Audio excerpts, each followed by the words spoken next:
اللہ کا حکم ہوا، قال اهبطوا جنت سے اتر جاؤ۔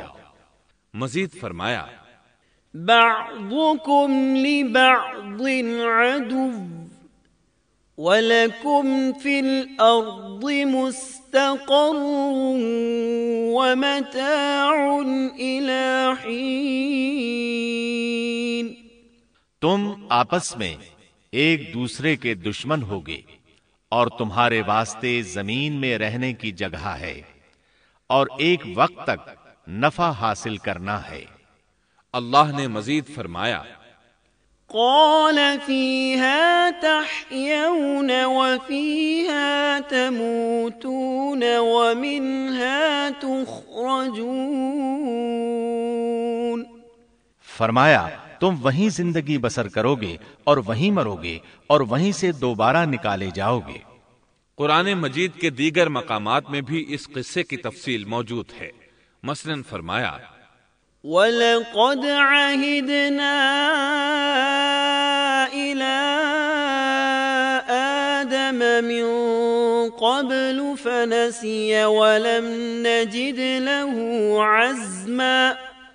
اور اس سے قبل ہم نے آدم سے ایک عہد لیا تھا مگر وہ بھول گئے اور ہم نے ان میں کوئی عزم نہیں پایا۔ اللہ تعالیٰ فرماتے ہیں، وَإِذْ قُلْنَا لِلْمَلَائِكَةِ اسْجُدُوا لِآدَمَ فَسَجَدُوا إِلَّا إِبْلِيسَ أَبَى فَقُلْنَا يَا آدَمُ إِنَّ هَذَا عَدُوٌّ لَكَ وَلِزَوْجِكَ فَلَا يُخْرِجَنَّكُمَا مِنَ الْجَنَّةِ فَتَشْقَى إِنَّ لَكَ أَلَّا تَجُوعَ فِيهَا وَلَا تَعْرَى وَأَنَّكَ لَا تَظْمَأُ فِيهَا وَلَا تَضْحَى فوسوس إليه الشيطان قال يا آدم هل أدلك على شجرة الخلد وملك لا يبلى۔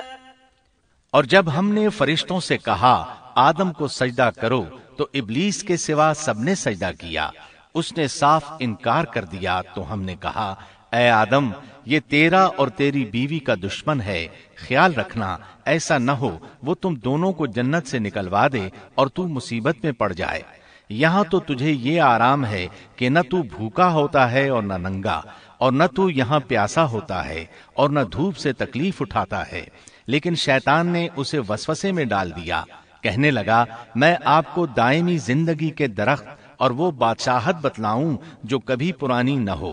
فَأَكَلَا مِنْهَا فَبَدَتْ لَهُمَا سَوْآتُهُمَا وَطَفِقَا يَخْصِفَانِ عَلَيْهِمَا مِنْ وَرَقِ الْجَنَّةِ وَعَصَى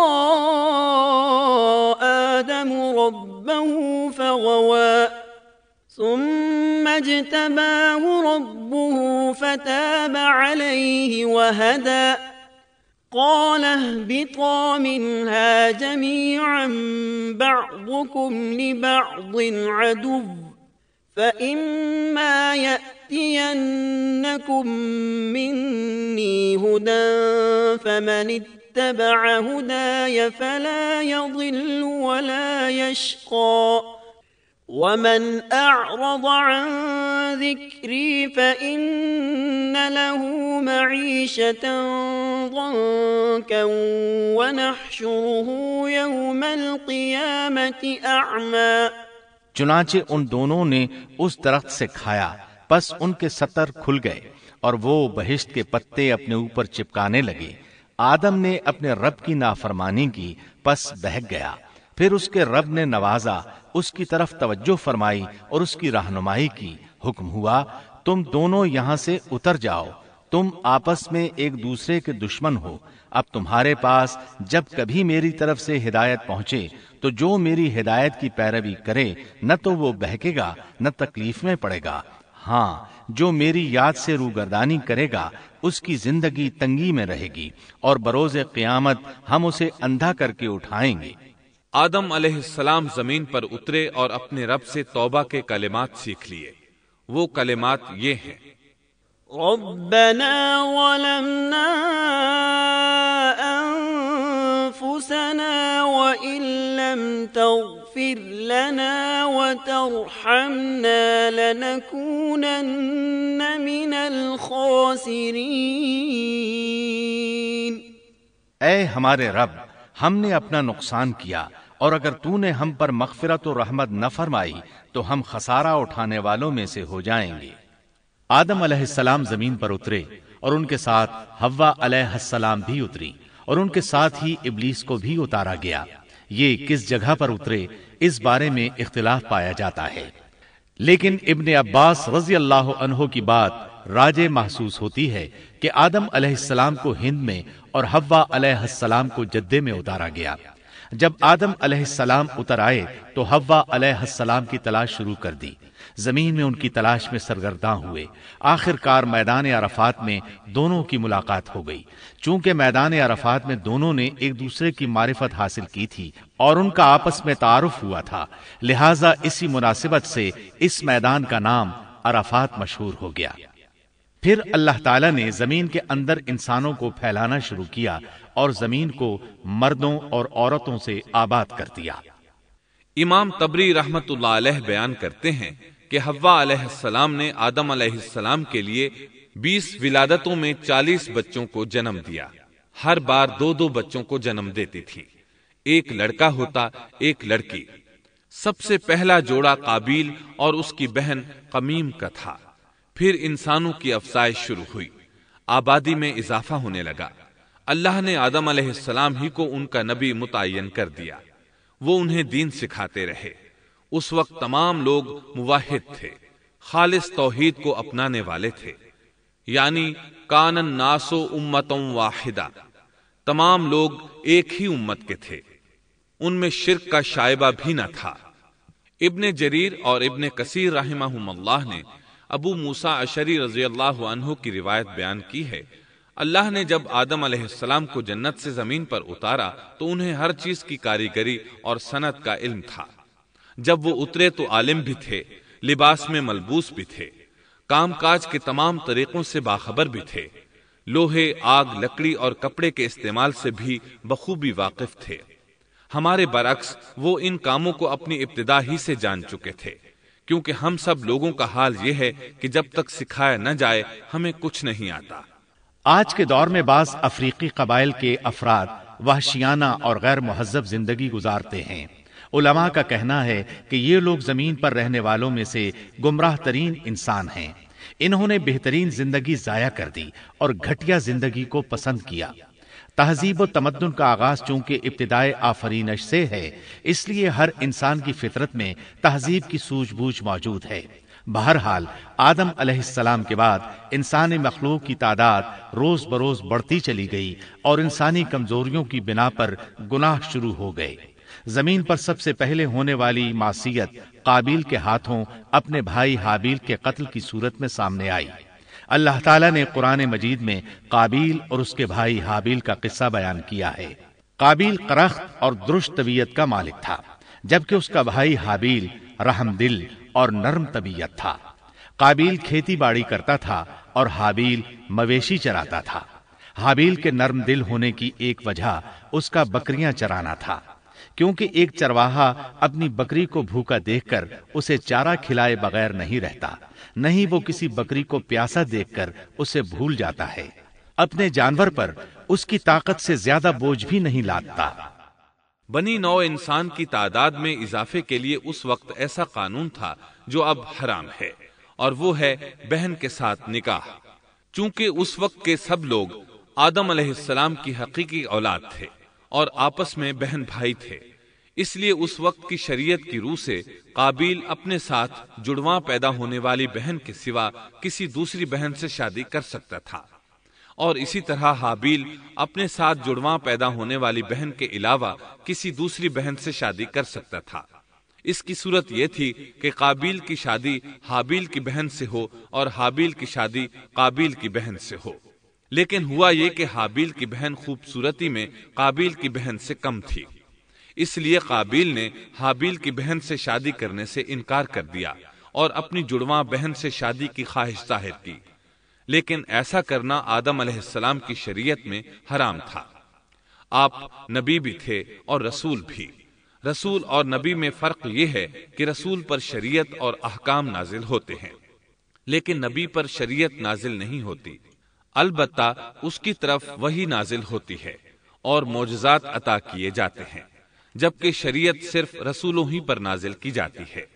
آدم علیہ السلام بھی چونکہ رسول تھے، اس لیے ان کی شریعت میں یہ قانون تھا کہ کوئی شخص اپنے ساتھ جڑواں پیدا ہونے والی بہن کے ساتھ شادی نہیں کر سکتا۔ قابیل اس شرعی حکم کی وجہ سے غضبناک ہو گیا۔ اس نے تعجب کا اظہار کرتے ہوئے اس قانون کو ماننے سے انکار کر دیا۔ آدم علیہ السلام نے ان دونوں کے درمیان فیصلہ کرتے ہوئے انہیں حکم دیا کہ دونوں اللہ کے حضور ایک ہدیہ پیش کریں۔ ہدیہ اس جانور کو کہتے ہیں جسے اللہ کے نام پر ذبح کر کے فقراء میں تقسیم کر دیا جائے۔ اس سے مقصود اللہ کے لیے اپنی نیت کو خالص کرنا ہوتا ہے۔ اس عمل کو قربانی کہا جاتا ہے۔ آدم علیہ السلام کے زمانے میں قربانی کا جو قانون تھا اس کے قبول ہونے کی نشانی طے تھی، اور وہ یہ کہ آسمان سے ایک آگ نمودار ہوتی اور اس قربانی کو جلا دیتی۔ اس کا مطلب تھا قربانی قبول ہو چکی ہے، اور اگر آگ قربانی کو نہ جلاتی تو سمجھ لیا جاتا کہ قربانی قبول نہیں ہوئی۔ آخر قربانی کا دن آ پہنچا۔ حابیل نے اپنے مویشیوں میں سے ایک بہترین جانور لیا اور قربان گاہ میں لا کر اللہ کے حضور پیش کر دیا۔ دوسری طرف قابیل نے اپنی کھیتی کے غلے میں سے ردی قسم کا غلہ قربانی کے لیے پیش کیا۔ دوسرے دن دونوں قربان گاہ پہنچے تو انہوں نے دیکھا کہ حابیل کی قربانی قبول ہو چکی ہے، جبکہ قابیل کی قربانی کو آگ نے چھوا تک نہیں تھا۔ یہ دیکھ کر قابیل حابیل پر غضبناک ہوا۔ شیطان نے بھی اسے وسوسے میں مبتلا کیا کہ اپنے بھائی کو قتل کر دے۔ اس نے اپنے بھائی حابیل کو جان سے مار ڈالنے کا پختہ ارادہ کر لیا۔ اس وقت تک روئے زمین پر کوئی انسان قتل نہیں ہوا تھا۔ انسانی تاریخ میں یہ پہلا قتل ہے جس کا ارتکاب قابیل نے کیا۔ وہ اپنے بھائی حابیل کے پاس گیا اور اس سے بولا، میں تجھے قتل کر دوں گا۔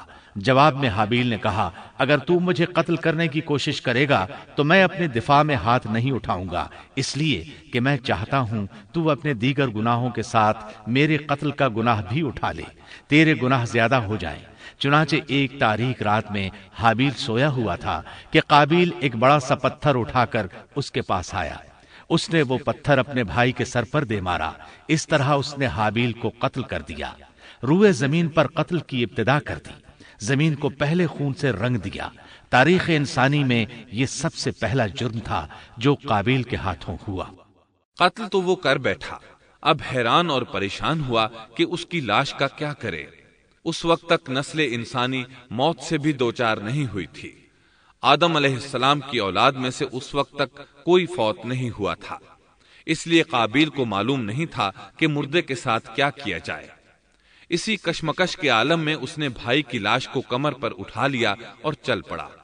چلا جا رہا تھا کہ اللہ نے 2 کوے بھیجے۔ دونوں کوے آپس میں لڑ پڑے، ایک نے دوسرے کو ہلاک کر دیا۔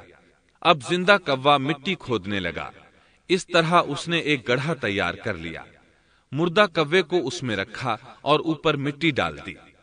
اس طرح قابیل کو دفن کا طریقہ معلوم ہوا۔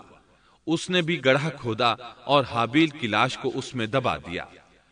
وہ اپنے کیے پر نادم ضرور تھا، لیکن اس نے اللہ سے معافی نہ مانگی، جبکہ انسان کے لیے ضروری ہے کہ اس سے کوئی گناہ ہو جائے تو اللہ سے معافی مانگے۔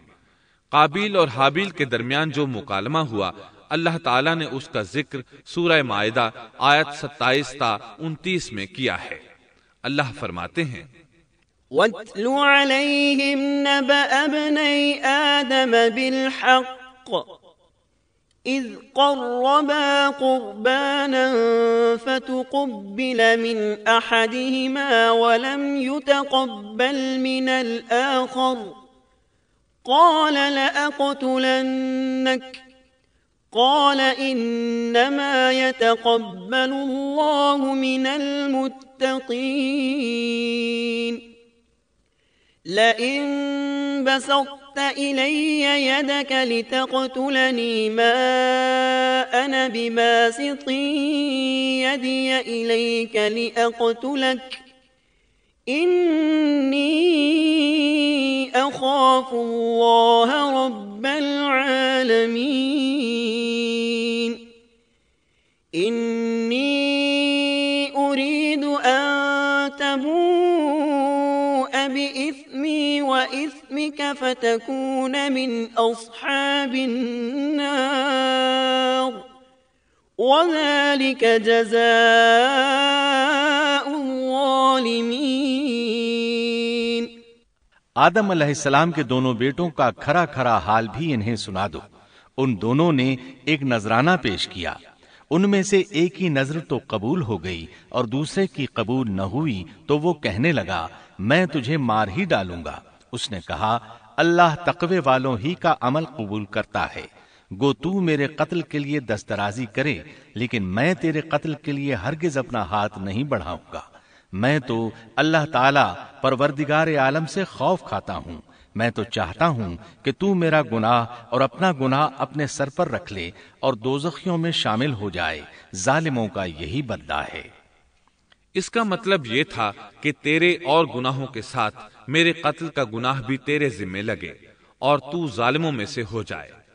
حابیل کے قتل کے بعد قابیل پر جو گزری اس کا ذکر اللہ نے سورہ مائدہ آیت 30 اور 31 میں کیا ہے۔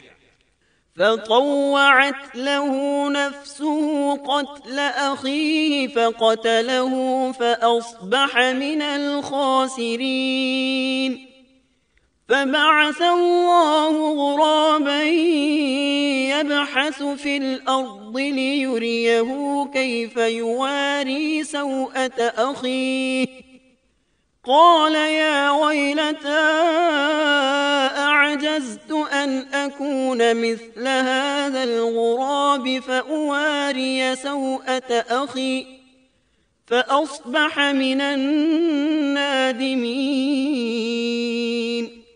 پس اسے اس کے نفس نے اپنے بھائی کے قتل پر آمادہ کر دیا اور اس نے اسے قتل کر ڈالا، اس سے وہ نقصان والوں میں سے ہو گیا۔